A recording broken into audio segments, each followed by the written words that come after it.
No niin, haastatellaan vähän Teresaa. Eli Teresa on tuosta meidän naapurista. Ja hän oli nyt sitten tässä spontaanisti ilmoittautui tänne meidän Open Stage-esitykseen. Ja kuinkas vanha sä oot? 5. Ja mikä sun lempiruoka on?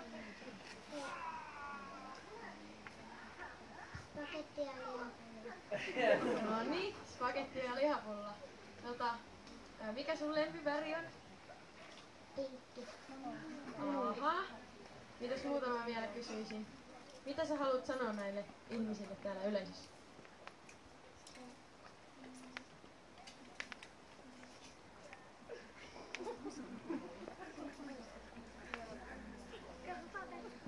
No se ei haittaa mitään.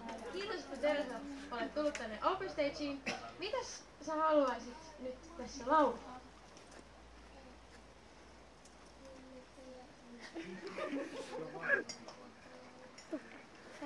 Oliko se joku Halo Helsingin kappale?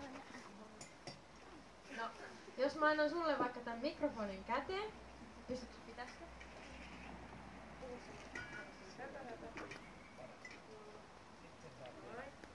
Ja Teresa, lava on sinun, eli ole hyvä.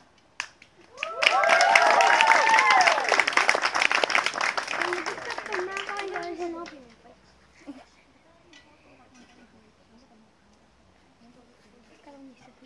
Tartun käteen, laulan sielusta sieluun. Kastan varpaat kylmään veteen, hyppäät täysille voiteen lauluun, sillä sinä ja minä pystymme kuulemaan. Joskuussa alkaa tuulemaan.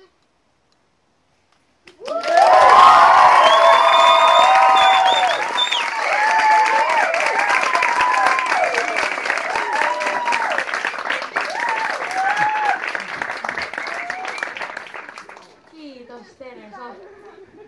Ja tänne Open Stageen saa sitten muutkin.